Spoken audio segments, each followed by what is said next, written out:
Olá a todos. Vamos resolver agora mais um exercício de equilíbrio de corpo extenso.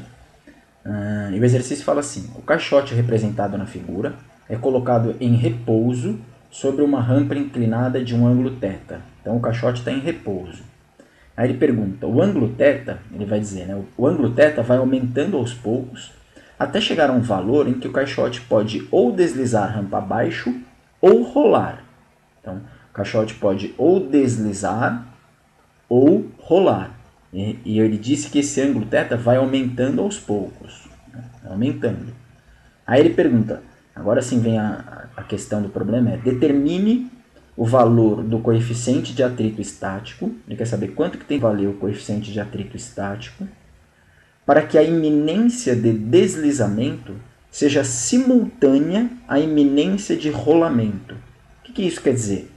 Que o bloco esteja prestes a escorregar rampa abaixo no mesmo instante em que ele está prestes a rolar. Né? Uma coisa é deslizar, ele sai deslizando. Outra coisa é a rampa inclinar um ponto que o caixote rola, ele tomba. Então ele quer que essas duas coisas aconteçam praticamente ao mesmo tempo. No mesmo instante que ele vai começar a deslizar, ele também vai começar a rolar. Então como é que eu faço para resolver o exercício? Eu primeiro tenho que ver quando que acontece a iminência de deslizamento. Depois eu tenho que ver quando que acontece a iminência de tombamento, de rolamento. E depois impor que essas duas iminências aconteçam ao mesmo tempo. Ou seja, quando que o caixote está prestes a escorregar? Depois quando que ele está prestes a tombar? E depois eu imponho que essas duas coisas sejam simultâneas. Então, para resolver o exercício, primeiro eu vou começar com a iminência de deslizamento. Quando que acontece a iminência de deslizamento? Bom, para saber isso, primeiro eu vou desenhar as forças que atuam no corpo. Quais as forças que atuam no corpo?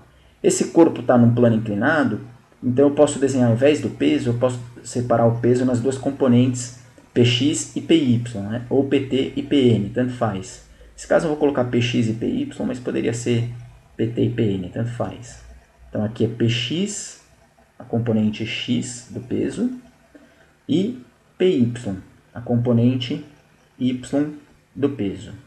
Para isso, tem a força normal atuando, que rigorosamente falando eu deveria colocar na superfície de contato, mas eu vou desenhar a partir do centro do corpo, porque fica mais fácil de visualizar as forças que atuantes no corpo. Então, a normal e a força de atrito estático. O corpo está em repouso.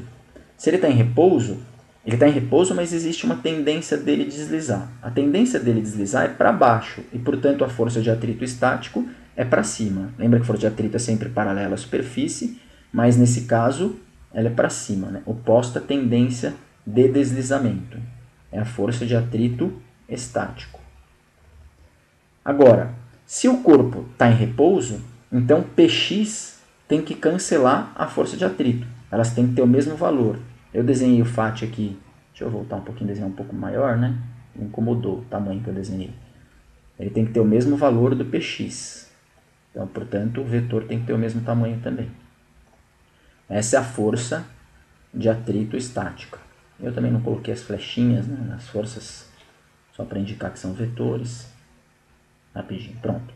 Então, como esse bloquinho não está deslizando, então a componente Px tem que ter o mesmo valor do Φ estático. Por quê? Porque ele está em repouso.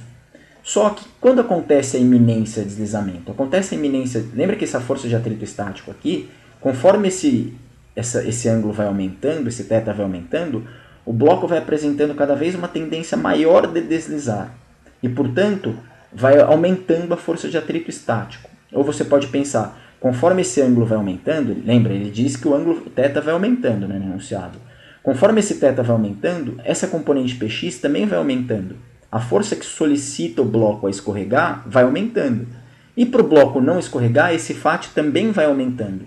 Até quando isso acontece? Até o valor da força de atrito estático ser o maior possível. Lembra que existe um Φ estático máximo, acima do qual a superfície não consegue exercer mais força nenhuma nesse bloco. E, portanto, a iminência de deslizar, a iminência de escorregar, ocorre quando o Px é tão grande, quando esse ângulo está tão inclinado, que essa componente x é tão grande, que o Φ atingiu o valor máximo dele. e não dá mais para não dá para crescer mais do que isso. Ou seja, esse FAT estático vai ser o FAT estático máximo na iminência de deslizamento. E aí, igualando o Px com o FAT estático máximo, porque até a iminência esses dois valores são iguais, porque o bloco está em repouso ainda. E, portanto, Px tem que ter o mesmo valor do FAT estático máximo. E agora é só fazer continha aí. Como é que eu calculo Px? Px é mg vezes seno de θ, onde θ é o ângulo que o plano forma com a horizontal. E como é que eu calculo a força de atrito estática máxima? É μ estático, que eu vou chamar só de μ, poderia colocar μe aqui, mas vou chamar só de μ para ficar mais fácil. É o μ estático vezes a normal. Só que a normal ela tem o mesmo valor do Py. Por quê? Porque esse bloco não está nem acelerando aqui nessa direção, nem acelerando para cá. Nessa direção, na direção y, a aceleração é zero. E, portanto, a normal tem o mesmo valor, a normal aqui tem o mesmo valor de Py. Então fica mg seno de θ, esse lado esquerdo eu só vou copiar, mg seno de θ. Isso é igual a μ vezes a normal. Só que a normal tem o mesmo valor de Py, e Py é calculado como mg cosseno de θ. mg vezes cosseno de θ. Agora, é só perceber que como está todo mundo multiplicando do lado esquerdo e do lado direito, eu posso cortar o m com o m e o g com o g. E sobra do lado esquerdo seno de θ é igual a μ vezes cosseno de θ. Esse cosseno de θ que está multiplicando, eu posso passar para o outro lado dividindo, e aí fica seno de θ sobre cosseno de θ é igual a μ. Só que seno sobre cosseno é tangente, e, portanto, o μ vai ser igual a tangente de θ. E o que eu descobri? Eu descobri o valor de μ relacionado com θ para que esse bloco esteja na iminência de deslizar. Como é que eu sei que é iminência? Porque eu impus que a força que solicita o deslizamento, Px, equilibre a força de atrito estático máximo, o máximo valor que a força de atrito estático pode assumir. E, portanto, essa é a iminência de deslizamento. Se Px for um pouco maior do que isso, o atrito não vai mais conseguir segurar, e aí o bloco desliza. Portanto, essa situação é que ele está prestes a deslizar. E qual é a situação essa? E que situação é essa? Essa é a situação que o ângulo θ é tal que a tangente de θ tem o mesmo valor do coeficiente de atrito estático. Eu até poderia escrever aqui que o θ é o arco cuja tangente vale μ. Certo? Porque se μ é a tangente de θ, então quem é θ? θ é o arco, é o ângulo, cuja tangente vale μ. Mas eu vou escrever assim, μ igual a tangente de θ. E essa é a situação da iminência, vamos escrever aqui, iminência de deslizamento. Iminência de deslizar. Vou escrever deslizar para ir mais rápido. A iminência de deslizamento. Agora, eu preciso resolver outra situação. Eu preciso descobrir qual que é a iminência de tombamento, de rolamento. E depois igualar as duas iminências. Quando que acontece a iminência de tombamento ou de rolamento? Né? É isso que a gente vai ver agora. Eu vou redesenhar aqui a figura, o bloco, e vou lembrar qual que é a propriedade que vai me garantir a iminência de tombamento. A iminência de tombamento acontece, deixa eu colocar aqui o plano, né? Plano, inclinado, aqui é θ, e vamos desenhar o bloco em azul. Né? A iminência de tombamento acontece, de rolamento acontece, quando a linha de ação da força-peso passa pela quina do bloco. A partir desse instante, se o plano inclinar um pouquinho mais, aí a força-peso, a linha de ação da força-peso sai da base do bloco, e aí o bloco rola. Colocando isso em desenho, é assim, ó. Desenhando para ficar melhor.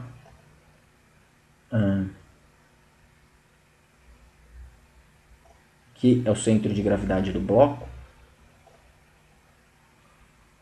E o centro de gravidade do bloco tem que passar bem pela quina dele. Então aqui é a quina. Aqui eu vou traçar uma. Depois eu traço aqui, continuando a linha de ação vertical. Aqui eu traço uma perpendicular. 90 graus, né? Para desenhar o bloco direitinho.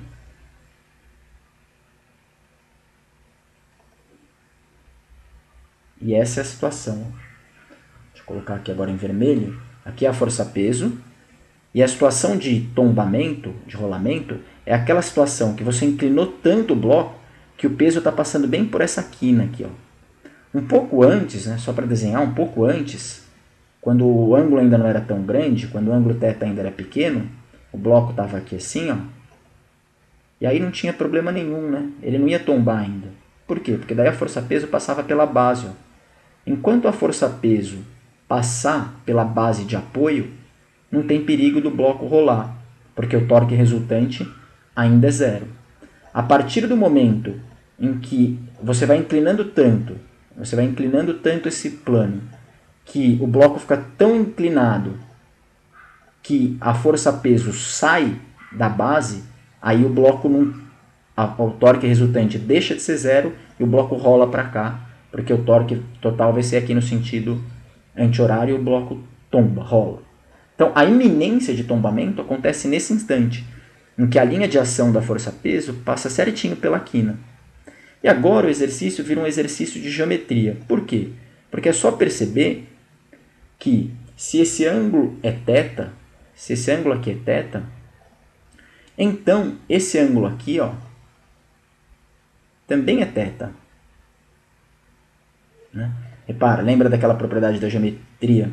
Que quando eu tenho uma reta cruzada por duas retas paralelas, esse ângulo é igual a esse. Não lembro o nome desses ângulos, mas eles são iguais. Uma das propriedades que eles são iguais, se não me engano, chama correspondentes, né? Ângulos correspondentes. Bom, de qualquer forma, esse ângulo vale θ. Agora, presta atenção nessa direção aqui, ó, esse ângulo, ó, que é a vertical, aqui da linha de ação da força-peso. Essa direção forma com essa daqui, ó, com a horizontal. Vou repetir. Essa vertical, segue o cursor, ó, forma com a horizontal. Esse ângulo é 90, certo? Porque é vertical com horizontal. Se esse ângulo total aqui, ó, é 90 graus, olha o cursor, ó, se esse ângulo total é 90 e esse tantinho vale θ, vocês concordam comigo que esse daqui tem que valer quanto? 90 menos θ, certo? 90 menos θ. Tá feio isso aqui, deixa eu melhorar. 90 menos θ. Por quê? Porque esse é θ. Se isso tudo é 90 e esse é θ, esse daqui é 90 menos θ. Por outro lado, esse caixote é um caixote que aqui forma 90 graus. Né? A base dele, com essa face dele aqui, vertical, forma 90 graus. Então acompanha aqui de novo. Ó.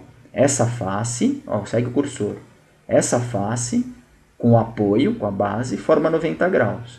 Se esse ângulo inteiro aqui, ó, segue o cursor de novo. Ó. Se esse ângulo inteiro é 90 graus e esse tanto aqui é 90 menos θ, então com certeza esse daqui é θ. Bom, tudo bem, professor, mas e daí que esse daqui é θ? E daí que agora eu posso perceber que aqui, ó, tem um triângulo retângulo. Eu vou destacar em outra cor aqui, ó, tem um triângulo retângulo.